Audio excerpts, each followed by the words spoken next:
paper including the list of business is deemed to have been laid on the table of the House.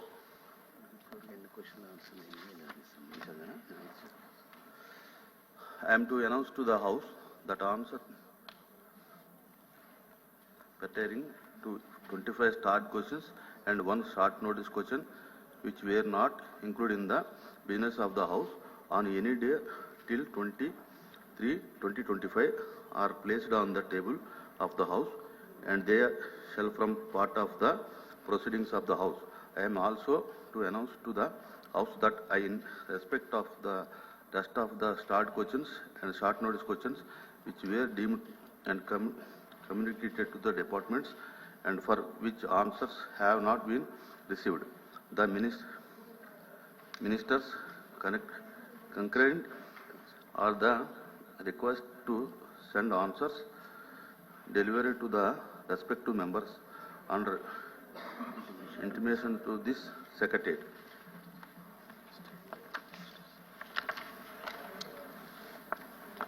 Statement by Minister for Home. ధన్యవాదాలు అధ్యక్ష.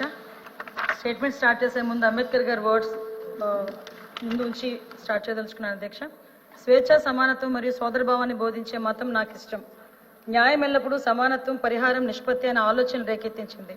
సంక్షిప్తంగా న్యాయం అనేది స్వేచ్ఛ, సమానత్వం మరియు సౌభృత్వానికి మరొక పేరు అని అంబేద్కర్ గారి వర్డ్ని గుర్తు చేస్తూ ఆంధ్రప్రదేశ్ వివిధ షెడ్యూల్ కులాలు, సంఘాలు, సంస్థలు మరియు ప్రజాప్రతినిధుల నుంచి వచ్చిన అభ్యర్థనల ఆధారంగా ఎస్సీ ఉపకులాల మధ్య అసమానతలు మరియు వెనుకబడితనాన్ని పరిగణలోకి తీసుకొని ఆంధ్రప్రదేశ్ ప్రభుత్వం 1996లో న్యాయమూర్తి రామచంద్రరాజు కమిషన్ ఏర్పాటు చేసింది అధ్యక్ష.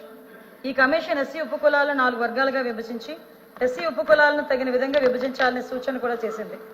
ఏ కేటగిరీ రెల్లి మరియు 12 ఉపకులాలు 1%, బి కేటగిరీ మాదిగ మరియు 18 ఉపకులాలు 7%, సి కేటగిరీ మాల మరియు 25 ఉపకులాలు 6%, డి కేటగిరీ 4 ఆది ఆంధ్ర మరియు ఉపకులాలు 1%. పై విధంగా ఎస్సీ ఉపకులాలను విభజించమని జస్టిస్ రామచంద్రరాజు నివేదిక సూచించింది. న్యాయమూర్తి రామచంద్రరాజు కమిషన్ సిఫార్సు ఆధారంగా ఆంధ్రప్రదేశ్ ప్రభుత్వం ఆంధ్రప్రదేశ్ షెడ్యూల్ కులాల యాక్ట్ 2000 అమలు చేసింది. సుప్రీంకోర్టు ఈవి చిన్నయ్య వర్సెస్ ఆంధ్రప్రదేశ్ రాష్ట్రం 2004 కేసులో అన్ని షెడ్యూల్ కులాలను ఒక సమాన సమూహంగా పరిగణించాలి మరియు ఆర్టికల్ 341 ప్రకారం రాష్ట్ర ప్రభుత్వాలకు ఎస్సీ జాబితాను ఉపవర్గీకరించే అధికారం లేదు అని తీర్పు వెలువరించింది. అపెక్స్ కోర్టు ఆదేశాలను పరిగణలోకి తీసుకుని 2004 డిసెంబర్ 10న ఆంధ్రప్రదేశ్ శాసనసభ కేంద్ర ప్రభుత్వాన్ని రాష్ట్ర స్థాయిలో ఎస్సీ వర్గీకరణకు జాతీయ స్థాయిలో చర్యలు తీసుకోవాలని కోరుతూ తీర్మానం చేసింది. ఆంధ్రప్రదేశ్ ప్రభుత్వ అభ్యర్థన మేరకు భారత ప్రభుత్వం 2007లో జస్టిస్ ఉషా మెహ్రా కమిషన్ను షెడ్యూల్ కులాల విభజనపై అధ్యయనం చేయడానికి నియమించింది. ఉషా మెహ్రా కమిషన్ తన నివేదికలో ఎస్సీ ఉపవర్గీకరణ సమంజసమే అని సూచించింది అధ్యక్ష. గౌరవనీయ సుప్రీంకోర్టు యొక్క 7 న్యాయమూర్తులతో కూడిన రాజ్యాంగ ధర్మాసనం సివిల్ అప్పీల్ నెంబర్ 2317 ఆఫ్ 2011 మరియు WPC 2022 సహా ఇతర పిటిషన్లపై 1/8/2024న తన తీర్పును వెల్లడించింది. ఈ తీర్పులో ఎస్సీ ఉపవర్గీకరణ ఆర్టికల్ 340(2)ను ఉల్లంఘించిందని మరియు రాష్ట్రాలు తగిన ఆధారాలను సమర్పించగలిగితే ఉపవర్గీకరణ చేయవచ్చు అని స్పష్టం చేసింది. అయితే ఒక కులం, ఆ సమూహం తగిన ప్రాధాన్యం పొందలేకపోవటానికి కారణం వెనుకబాటుతనం అనే విషయాన్ని రాష్ట్రం నిరూపించాలి అని కోర్టు పేర్కొంది అధ్యక్ష. ఈ తీర్పును అధ్యయనం చేసిన ఆంధ్రప్రదేశ్ ప్రభుత్వం శ్రీ రాజీవ్ రంజన్ మిశ్రా రిటైర్డ్ IAS గారిని 1952 కమిషన్ ఆఫ్ ఎంక్వైరీ చట్టం ప్రకారం ఒంటరి కమిషన్ గా నియమించింది.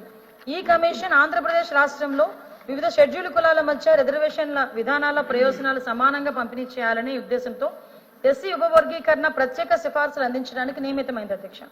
కమిషన్ 27/11/2024న బాధ్యతలు స్వీకరించి రాష్ట్ర వ్యాప్తంగా పర్యటించి జిల్లా అధికారులతో, NGOలతో, వివిధ దళిత సంస్థలతో, ప్రజలతో సమావేశాలు నిర్వహించి శాఖాధిపతులు, సచివాలయ శాఖలతో చర్చలు జరిపి డేటాను సేకరించింది. సేకరించిన పరిమాణాత్మక డేటాను శాస్త్రీయంగా విశ్లేషించి తగిన న్యాయపరమైన ప్రమాణాలను అనుసరించి తన సిఫార్సులను రూపొందించింది అధ్యక్ష. ఈ నివేదికను 10/3/2005న ప్రభుత్వం సమర్పించింది. ఏకసభ్య కమిషన్ ప్రధాన సిఫార్సులు కూడా మీ ముందు ఉంచడం జరిగింది అధ్యక్ష. ఉపవర్గీకరణపై సిఫార్సులు.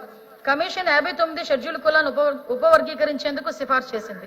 ఈ విభజన తగిన పరిమాణాత్మక డేటా ఆధారంగా కొన్ని షెడ్యూల్ కులాలకు తగిన ప్రాధాన్యం లేకపోవటం, అంతర్వెనుకబాటుతనంను గుర్తించడం వంటి అంశాలను పరిగణలోకి తీసుకుని రూపొందించబడింది. గుంపుల విభజనపై సిఫార్సులు అధ్యక్ష. కమిషన్ 3 గ్రూపులుగా విభజించాలని సిఫార్సు చేసింది. ఈ విభజన జనాభా, రాష్ట్ర సేవల్లో ప్రాతినిధ్యం, విద్య, సామాజిక, ఆర్థిక మరియు రాజకీయ రంగాల్లో వెనుకబాటుతనం, సామాజిక ఐక్యత వంటి అంశాలను ఆధారంగా చేసుకుంది. ఈ క్రింది విధంగా కమిషన్ తన సిఫార్సు సమర్పించింది అధ్యక్ష. గ్రూప్ 1 అత్యంత వెనుకబడిన వర్గం, గ్రూప్ 2 వెనుకబడిన వర్గం, గ్రూప్ 3 తక్కువ వెనుకబడిన వర్గం. గ్రూప్ 1 లో అధ్యక్ష సుమారుగా చూసుకుంటే అధ్యక్ష దగ్గర 12 కులాలను ఇందులో ఉంచింది అధ్యక్ష. ఫర్ ఎగ్జాంపుల్ బావురి, చాచాటి, చండాల, దండాసి అలా మొత్తం 12 రెల్లి ఓవరాల్ గా 12 కులాలను ఇందులోని చేర్చడం జరిగింది అధ్యక్ష. అదేవిధంగా గ్రూప్ 2 లో అధ్యక్ష మనకి అరుంధతియ, మాదిగ దాసు, మస్తీన్ అలాంటి వాళ్ళని మొత్తం 18 కులాలను చేర్చడం జరిగింది అధ్యక్ష. అదేవిధంగా అధ్యక్ష గ్రూప్ 3 లో అధ్యక్ష 29 కులాలను అధ్యక్ష. ఇందులో ఒక విషయం అధ్యక్ష, ఎవరికైనా క్లారిఫికేషన్ కావాలన్నా కూడా చెప్పడానికి కూడా గవర్నమెంట్ సిద్ధంగా ఉంది అధ్యక్ష. ఎవరైనా క్లారిఫికేషన్ అడిగినా కూడా చెప్పడానికి కూడా సిద్ధంగా ఉంది అధ్యక్ష. 29 కులాలు ఇందులో చేర్చడం జరిగింది అధ్యక్ష. అదేవిధంగా అధ్యక్ష రిజర్వేషన్ శాతంపై సిఫార్సు కూడా అధ్యక్ష. రిజర్వేషన్ లో వాటాలు నిర్ణయించడానికి సంఘం రాష్ట్ర సర్వీసెస్ లో జనాభా మరియు వెనుకబాటుతనం రెండింటినీ, అలాగే విద్యా, సామాజిక, ఆర్థిక మరియు రాజకీయ రంగాలను ప్రాతిపదికగా తీసుకుంది అధ్యక్ష. ఇది ప్రధానంగా ప్రతి సమూహానికి వారి జనాభా ప్రకారం దామాషా ప్రాతినిధ్యాన్ని అందించడం గురించి కాబట్టి ప్రతి సమూహం యొక్క సుమారు వాటాను అంచనా వేసి తర్వాత అంతర్ వెనుకబాటుతనాన్ని పరిగణలోకి తీసుకునేందుకు మొదటి దశలో జనాభా శాతాలను ప్రాతిపదికగా తీసుకోవడమైంది అధ్యక్ష. అందులో గ్రూప్ 1 అధ్యక్ష మొత్తం జనాభా 2011 సెన్సస్ ప్రకారం అధ్యక్ష, ఇప్పుడు మనం చెప్తుంది కూడా 2011 సెన్సస్ ప్రకారం అధ్యక్ష గ్రూప్ 1 లో 1,90,753 మంది ఉన్నారు అధ్యక్ష. ఇందులో మొత్తం ఎస్సీ జనాభాలో జనాభా శాతం 2.25% అధ్యక్ష. ఈ 15%లోని ప్రతిపాదిత వాటా వాళ్ళకి 1% ఇవ్వడం జరిగింది అధ్యక్ష. గ్రూప్ 2 కి సంబంధించి 35,20,163 మంది అధ్యక్ష. అందులో మొత్తం ఎస్సీ జనాభా శాతం 41.56% అధ్యక్ష. వీళ్ళకి 6.5% ఇవ్వడం జరిగింది అధ్యక్ష. గ్రూప్ 3 45,71,676 మంది అధ్యక్ష. దీనికి 53.98% ఇవ్వడం జరిగింది అధ్యక్ష. వాటా 7.5% అధ్యక్ష. టోటల్ గా 84,69,278 మంది. మనకి ప్రతిపాదించిన శాతం 15% అధ్యక్ష. రోస్టర్ పాయింట్ సిఫార్సుల అధ్యక్ష. ఉపవర్గీకరణ సమూహాలకు కమిషన్ షెడ్యూల్ కులాల ఈ క్రింది రోస్టర్ పాయింట్లు కూడా సిఫార్సు చేసింది అధ్యక్ష. మనకి ఏంటంటే గ్రూప్ 1 కి రోస్టర్ పాయింట్ 2, గ్రూప్ 3 కి 7, 22, 41, 52, 66, 77, గ్రూప్ 3 కి 16, 27, 47, 62, 72, 87, 91, 97 అధ్యక్ష. తదుపరి 100 పాయింట్ల క్రమంలో అధ్యక్ష గ్రూప్ 3 కి కేటాయించిన రోస్టర్ పాయింట్ 97 గ్రూప్ 2 కి ఇవ్వచ్చు అధ్యక్ష. తద్వారా 100 పాయింట్ల 2 క్రమాల్లోని కూడా అధ్యక్ష సంఘం సిఫార్సు చేసిన రిజర్వేషన్ శాతం ప్రకారం గ్రూప్ 2 మరియు గ్రూప్ 3 ప్రయోజనం పొందుతారు అధ్యక్ష. దీని ప్రకారం తదుపరి 100 పాయింట్ల క్రమానికి సంఘం ఈ క్రింది రోస్టర్ పాయింట్లని సిఫార్సు చేసింది అధ్యక్ష. ఒకసారి చూసుకుంటే అధ్యక్ష మనకి ఇక్కడ గ్రూప్ 1 కి 2, గ్రూప్ 2 కి 7, 22, 41, 52, 66, 77, 97 అధ్యక్ష. గ్రూప్ 3 కి 16, 27, 47, 62, 72, 87, 91 అధ్యక్ష. ఈ స్వల్ప భిన్నాల రిజర్వేషన్ శాతం ప్రమేయం కలిగి ఉన్నప్పుడు అధ్యక్ష 200 పాయింట్ రోస్టర్ ని చేస్తే మరింత సముచితంగా ఉంటుందని చెప్పి కమిషన్ కూడా సూచించడం జరిగింది అధ్యక్ష. దీనికి కూడా అమలు విధానం కూడా ఎలా పెట్టారంటే అధ్యక్ష, ఒక సమూహానికి కేటాయించిన రిజర్వేషన్ స్థానాలు ఖాళీగా ఉంటే తదుపరి ఏడాదికి వాటిని కొనసాగించాలి. వరుసగా 2 ఏళ్ల పాటు ఖాళీగా ఉంటే తర్వాత సమూహానికి కేటాయించాలి. ఈ వర్గీకరణ ప్రభుత్వ నియామకాలు మరియు పదోన్నతుల ప్రక్రియలో రాష్ట్ర ప్రభుత్వం అమలు చేయాలి. కమిషన్ ప్రతిపాదించిన ఈ రిజర్వేషన్ వాటాలను ఆంధ్రప్రదేశ్ ప్రభుత్వ నియామకాలు మరియు పదోన్నతులను అమలు చేయాల్సిందని సిఫార్సు చేసింది అధ్యక్ష. కమిషన్ నివేదికను అధ్యయనం చేయడానికి మరియు ప్రభుత్వానికి సూచనలు, పరిశీలనలు, సిఫార్సులు అందించడానికి మంత్రులతో కూడిన ఒక సబ్ కమిటీని కూడా, మంత్రుల కమిటీని కూడా ప్రభుత్వం ఏర్పాటు చేసింది అధ్యక్ష.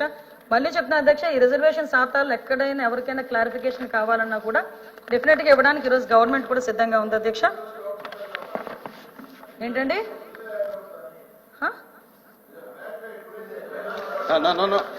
అదేవిధంగా అధ్యక్ష మంత్రుల కమిటీ కూడా అధ్యక్ష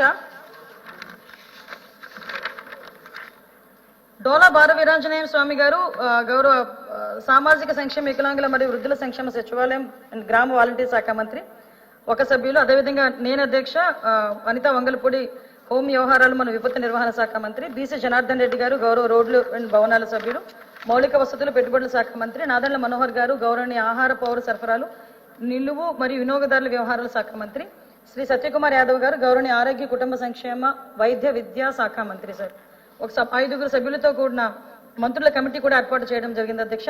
మంత్రుల కమిటీ 16/3/2025న సమావేశమై నివేదికను లోతుగా చర్చించి షెడ్యూల్ కులాల ఉపవర్గీకరణపై ఏకసభ్యుల కమిషన్ సిఫార్సును అంగీకరించి తమ నివేదికను ప్రభుత్వానికి సమర్పించింది అధ్యక్ష. ప్రభుత్వం ఆంధ్రప్రదేశ్ రాష్ట్రంలో వివిధ షెడ్యూల్ కులాల ఉపవర్గీకరణకై ఏక కమిషన్ గా ఉన్న Shri Rajiv Ranjan Mishra IAS retired IAS సమర్పించిన నివేదికను మంత్రి సంఘం చేసిన సిఫార్సులను మంత్రివర్గం ముందు పెట్టింది అధ్యక్ష. మంత్రివర్గం 17/3/2025న జరిగిన సమావేశంలో మంత్రుల కమిటీ జీవోఎం సిఫార్సు చేసినట్లుగా ఆంధ్రప్రదేశ్ షెడ్యూల్ కులాల ఉపవర్గీకరణ ఆమోదం తెలిపింది అధ్యక్ష. కావున అధ్యక్ష ఈ ప్రతిపాదించిన నిష్పత్తిలో ఎస్సీ ఉపవర్గీకరణ చేయటానికి సభ కూడా ఏకగ్రీవంగా ఆమోదించవలసిందిగా శాసన మండలిలో ప్రతిపాదన చేయడం జరిగింది అధ్యక్ష.